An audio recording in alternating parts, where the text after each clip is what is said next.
Good morning students. आज के video में सबका स्वागत है। आज हम जिस टॉपिक को पढ़ रहे हैं वो है संचालकों की सभाएं या डायरेक्टर्स मीटिंग्स।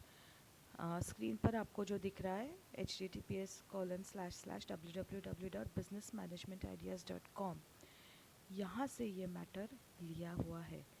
तो जो संचालकों की बैठकें है या निर्देशक मंडल की बैठक है, उसके लिए रूल ये है कि ये कम से कम हर 3 महीने में एक बैठक होनी चाहिए। तो हर 3 महीने में एक, यानी कि साल भर में 12/12/3, यानी कि हर साल भर में मिनिमम 4 मीटिंग्स डायरेक्टर्स की होनी चाहिए। मैक्सिमम के ऊपर कोई लिमिट नहीं है।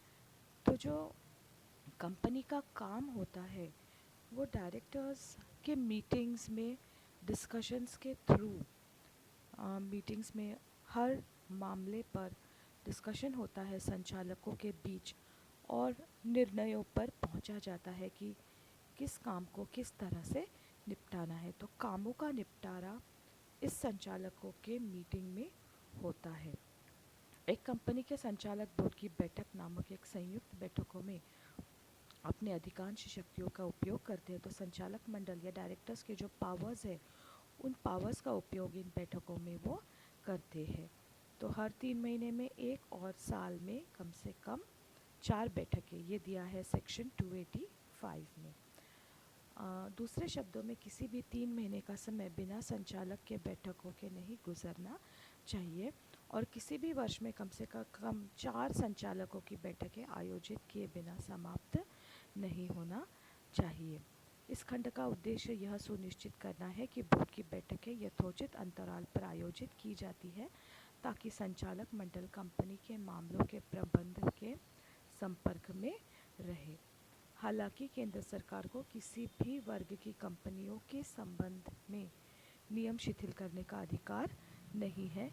इस प्रावधान का उद्देश्य उन छोटी कंपनियों को अपर्याप्त व्यवसाय से बचाना है जो बोर्ड की बैठकों में अनावश्यक कठिनाइयाँ और उन्हें पकड़ने में खर्च होने वाले खर्च से लेन देन करती है। तो सेक्शन 285 के अकॉर्डिंग केंद्र सरकार ये जो नंबर ऑफ़ मीटिंग्स है उसमें कोई भी नियम शिथिल नहीं कर सकती है। इसका मतलब कि ये मीटिंग्स लेना कंपलसरी है। अब जो नेक्स्ट इम्पॉर्टेंट एस्पेक्ट है मीटिंग्स के संदर्भ में वो है नोटिस। नोटिस सभी संचालक जिनकी उपस्थिति उस मीटिंग में आवश्यक है, उन्हें नोटिस दिया जाना चाहिए। संचालक मंडल की हर बैठक की सूचना भारत में प्रत्येक संचालक को लिखित रूप में दी जानी चाहिए और भारत में अपने सामान्य पते पर हर दूसरे संचालक को जो इस समय भारत के बाहर है। तो अगर संचालक भारत के बाहर है तो भी उसे मीटिंग की सूचना दी जानी चाहिए। एक संचालक के पास सूचना के अधिकार को माफ़ करने की कोई शक्ति नहीं होती है। एक संचालक को नोटिस दिया जाना चाहिए भले ही उसने कहा है कि वह बैठक में भाग लेने के लिए असमर्थ होगा। तो हर डायरेक्टर को नोटिस दिया जाना ज़रूरी है, चाहे वो भारत में हो, वो भारत के बाहर हो, या उसने ये कहा हो कि मैं मीटिंग में नहीं आ सकता। जब तक कंपनी के लेख नोटिस की एक निश्चित अवधि प्रदान करते हैं, तब तक बोर्ड की बैठक में एक उचित नोटिस दिया जाना चाहिए। उचित नोटिस क्या है, यह किसी विशेष मामले पर निर्भर करेगा। यदि उचित नोटिस नहीं दिया जाता है तो कार्यवाही अमान्य है जब तक कि सभी निर्देशक बैठक में उपस्थित न हो। तो ये जो बैठक है, ये जो नोटिस है, उस नोटिस में कुछ चीज़ें होना आवश्यक है, जैसे कि बैठक का स्थान, मीटिंग किस दिन होगी, कहाँ पर होगी और कितने बजे होगी, और उस मीटिंग के साथ एजेंडा अटैच करना ज़रूरी होता है। जो मीटिंग के डेज़ होने चाहिए वो वर्किंग डेज़ यानी कि कामकाजी दिन होने चाहिए। मतलब कि जिस दिन पब्लिक हॉलिडे है उस दिन ये नोटिस नहीं, उस दिन ये मीटिंग अरेंज नहीं की जा सकती है। अब मीटिंग के साथ एजेंडा जोड़ा जाना चाहिए। एजेंडा यानी कि कार्यावली में उन सब मैटर्स की लिस्ट होती है जिसके ऊपर मीटिंग में डिस्कशन होगा। जो जो काम मीटिंग में निपटाना है उन सब कामों के लिए उन सब कामों की लिस्ट एजेंडा में दी जाती है। अब कोरम क्या है?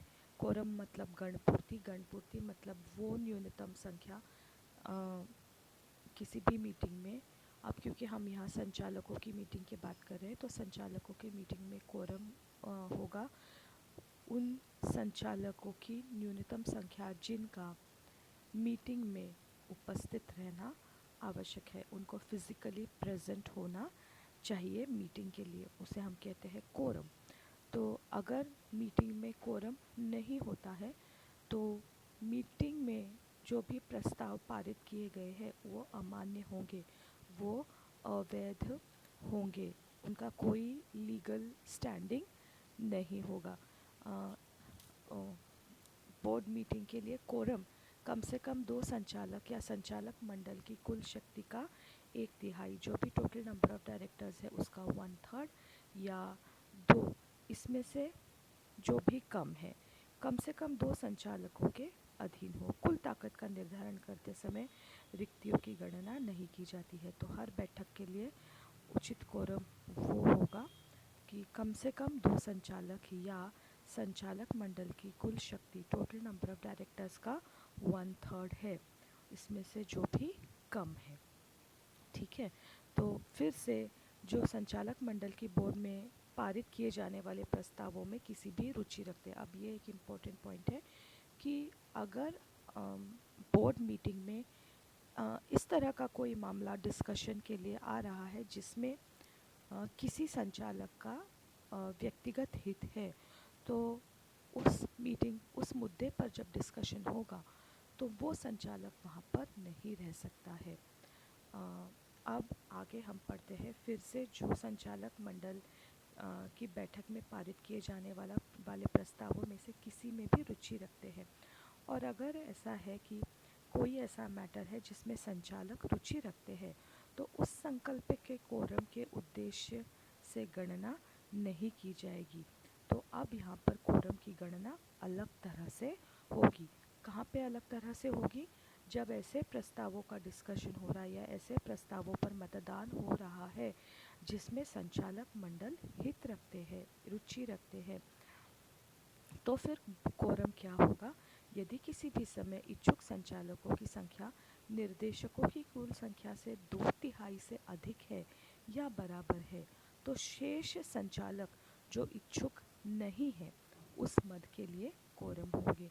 तो बाकी के जो संचालक है जो उस मुद्दे में इंटरेस्टेड नहीं है वो कोरम होंगे, लेकिन शर्त ये है कि उनकी संख्या 2 से कम न हो। यदि बोर्ड की बैठक कोरम के लिए आयोजित नहीं की जा सकती है, मतलब कि अगर बोर्ड की बैठक कोरम न होने की वजह से आयोजित नहीं की जा सकती है तो वो स्थगित की जाएगी, और स्थगित की जाएगी वो 1 हफ्ते के लिए। तो अगले हफ्ते उसी दिन और उसी समय वो मीटिंग बुलाई जाएगी। यदि उस दिन अगले हफ्ते उस दिन यदि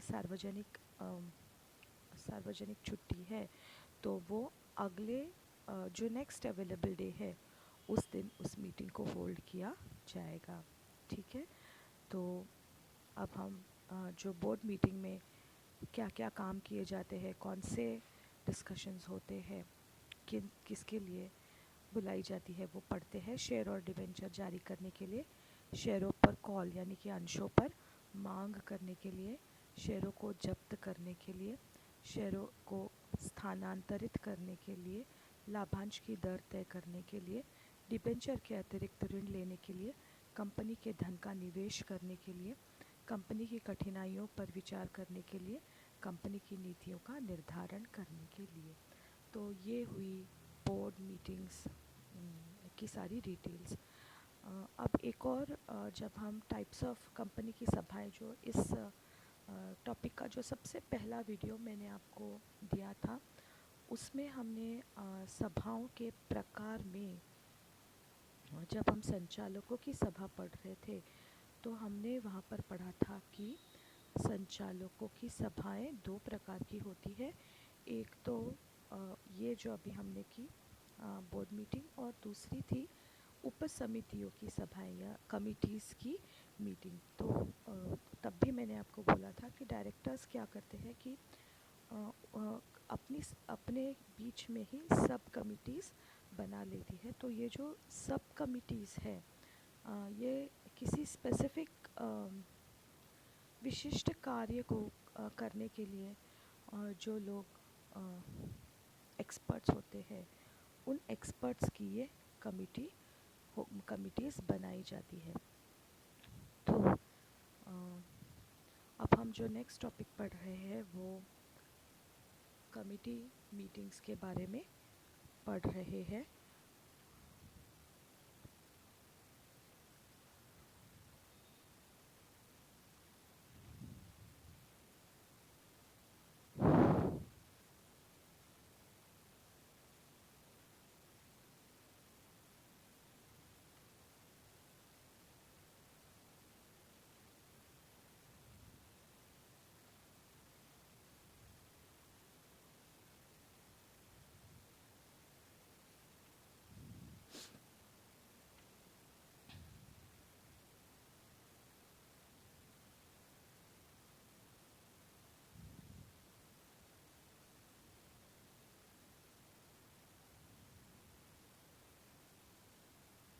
ओके गर्ल्स, तो अब हम ये इसको आगे कंटिन्यू करते हैं।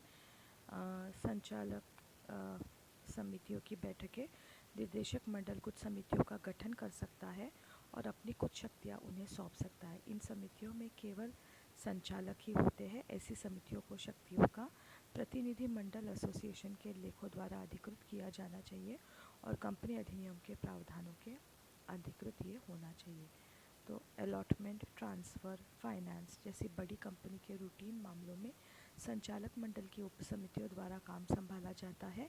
इस तरह की समितियों की बैठक उसी तरह आयोजित की जाती है जैसे कि बोर्ड मीटिंग। तो बोर्ड मीटिंग के लिए जो रूल्स है वही सब इनके लिए भी है। अब हम पढ़ते हैं लेनदारों की बैठक। लेनदारों की भी बैठक बुलाई जाती है जब कंपनी अपने लेनदारों के साथ व्यवस्था के लिए एक योजना बनाने का प्रस्ताव रखती है। कंपनी अधिनियम की धारा 391 से 393 तक न केवल कंपनी को लेनदारों के साथ समझौता करने की शक्तियाँ प्रदान करता है बल्कि ऐसा करने की प्रक्रिया को भी पूरा करता है।